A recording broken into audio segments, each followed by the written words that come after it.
Hello there, party people. I'm here to talk about War Horse. I guess I'll give it a 7. I think I would feel guilty if I did not give it at least a 7. It is Steven Spielberg after all. But man, I'm wondering what's happening with him. I really can't wait to see 1010, but I hope I get more out of it than I got out of this.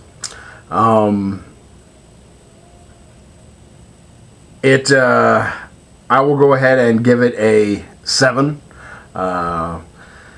which I guess is a thumbs up, you know, but it's really on the line for me. For me, it's 7 and up is a thumbs up, 6 and down, thumbs down.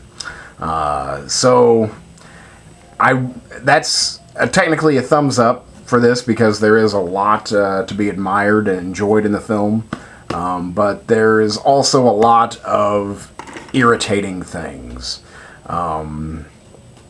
The movie is about a horse that goes to war. He's raised in the countryside. I can't remember what country they're in. Anyway, what country? It doesn't matter. The horse goes from owner to owner and is in war. And I guess is just trying to get back home, though it is a horse, and you know, whatever. It wants to go back home to reunite with its trainer.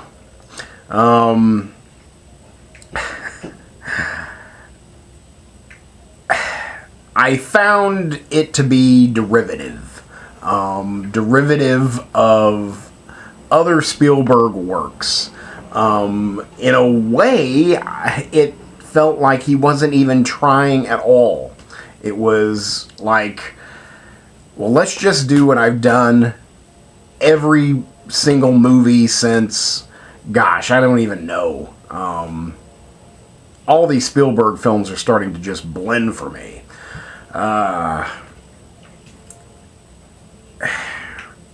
They had... I found myself laughing at times, unintentionally. I mean, it's not a comedy by any means, but I found myself giggling and laughing when you were definitely not supposed to be. I thought a lot of the performances were one note. I never really cared much about any of the characters. You know, I just didn't. I never really cared. They just seemed to be caricatures. One character, like, always makes the same facial expression. Like, he never even made another facial expression. And I didn't get that. I was, can't he have any other emotions? Other than, and when it was like, you know, it was just like amazement and overjoyed at every second and, you know, everything. It was just this frozen face smile. You know, it made me laugh. It made me laugh. I don't know some of the acts. Let's see. I know who was in there. David Thewlis. I recognized him. Who else was in that movie? I recognized some character actors who were like getting a bigger role, and I enjoyed that. I wish they had more to work with. Who else was in that movie? I'm not remembering anybody. Anywho, the performances were fine. I mean, again, no one had too much to do. Oh, Loki. I'm not sure of his name, but he played Loki in Thor. He was fine here for the brief time that he was in it. That's the thing, is we watch this horse. You care about the horse. you know, and you get to watch the horse act, which is at times funny. You care about the horse, but you don't care about any of the people. And the horse just goes from owner to owner, from situation to situation. I found some situations to be kind of dead end and pointless. You know, it it wasn't working for me. You know, it didn't work for me. It just went from situation to situation, and I never found it would just too quick. You know, there was no emotion established. I never cared. You know, I never cared. I mean, I guess about the horse somewhat, and especially towards the end. That's what I'll say. The movie got better. You know, it got better. The last maybe 20 minutes, I think, is pretty spectacular. That's where he really drives it home. It got, you know, emotional and impactful at the end, as it should.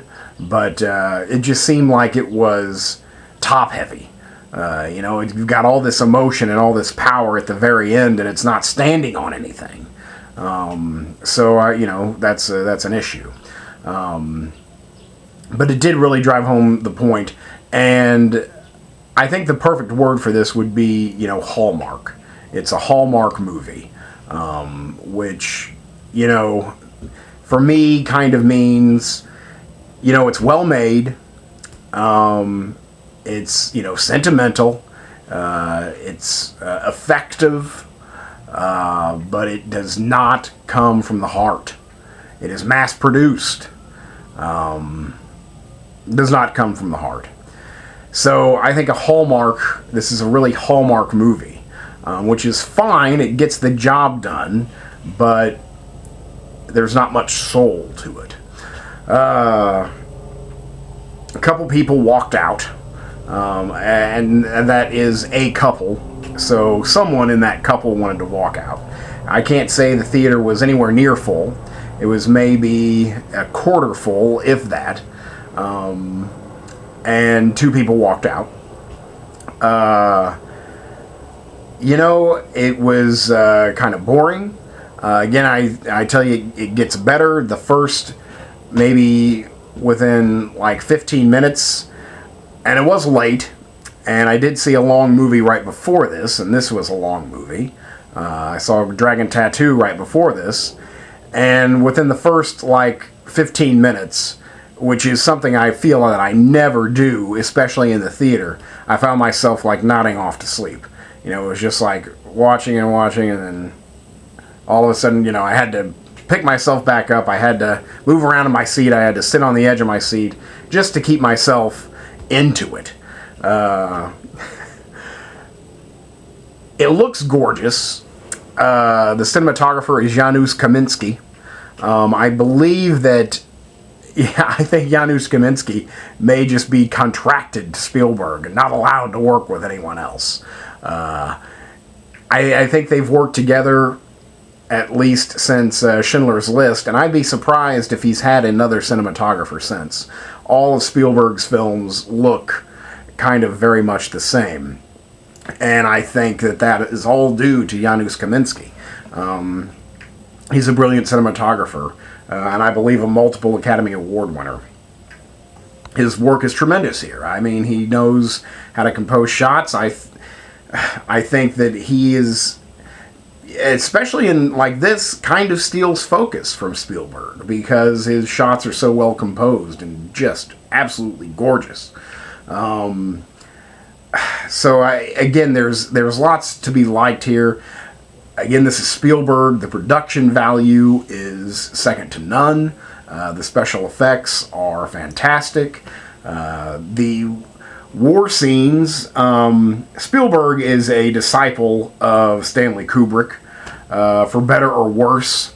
And I saw a lot of paths of glory in this film, which is fine. I mean, you're going to make a World War I movie, in the trenches, it's probably going to automatically resemble Paths of Glory in some way.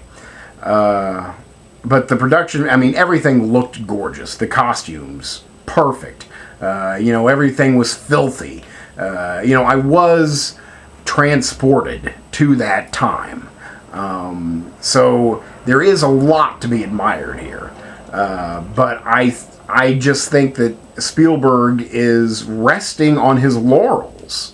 He's not daring anymore. I want him to do something exciting. Hold on just one second. Hello? Okay, on my way. I want to see more. I grew up with Spielberg. He made my favorite film of all time, Jaws. I want to love Spielberg, but again, I think he's resting. He really needs to do something daring. He needs to get out of his own head. He does this thing, and he did it a million times in this movie, where he starts out kind of wide, and he zooms in to the face for just the subtle little acting things. And it just kept on doing it. It was like repeat, scene after scene, doing the same thing, following the same shots. And it just lulled me into this repetitiveness that I never really felt I got broken out of.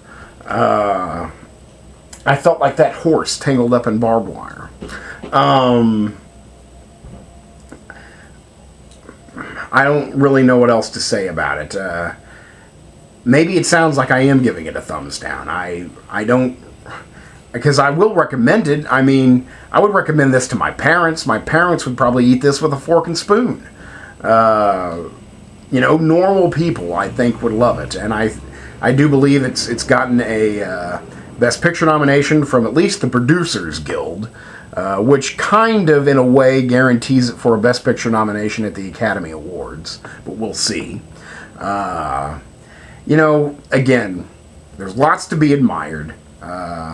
It is very effective, but I didn't think it had much heart. I thought it was very repetitive. I think Spielberg has got to get off his ass and do something. I'll tell you what. I've heard numerous times for numerous years that he's going to remake Old Boy, the Korean Chae-Woon Park masterpiece. If he remakes Old Boy and does it with balls, makes a hard R feature, then maybe we've got something. But if he fucks up Old Boy, then I don't know. I may give up on him. But the film was okay. It was okay. A mild thumbs up, and I'm giving it a 7. So that's Warhorse. Check it out if you want. If you like horses, then see that movie. Thanks.